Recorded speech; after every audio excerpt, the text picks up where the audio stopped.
So let's look at the similarities of G7 Plus to G7. There are a lot. As I said at the beginning of the training, G7 Plus is really G7 on steroids. So it's important, first of all, to know what's the same between G7 and G7 Plus, and then we'll look at what the differences are.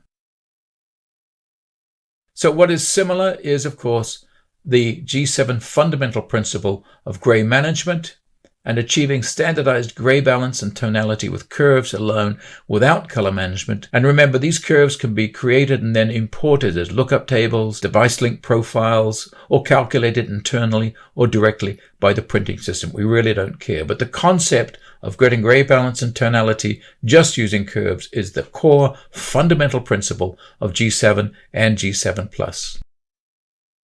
Another important similarity is we wanted Grackle to look identical on G7 and G7 Plus. It was very important that G7 Plus didn't change the appearance of Grackle presses and proofers. This is important to preserve the value of existing Grackle workflows, Grackle files, and so on, of which there are literally millions out there. If we came out with G7 Plus that slightly changed Grackle, there would be not a lot of happy acceptance of G7 Plus.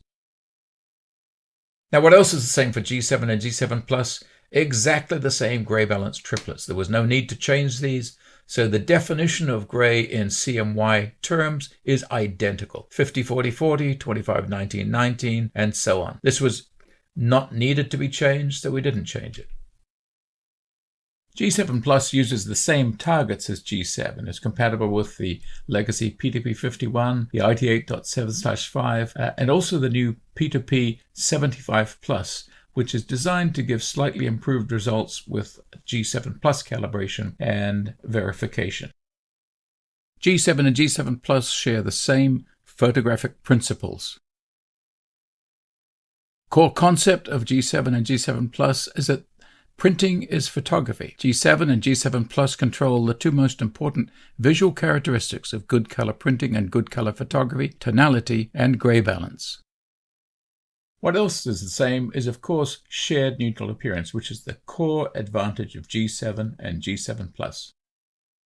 Once again, G7 and G7 Plus have the same shared neutral appearance advantage. Here we see the effect of the G7 Plus curves. It's the same as the G7 curves. On the bottom, we're getting similar gray balance and similar tonality. Although, of course, as you can see, the golf ball is not the same. That's because the inks used on these different devices is different. And G7 doesn't do anything to do with changing ink colors. It's only looking at tonality and gray balance.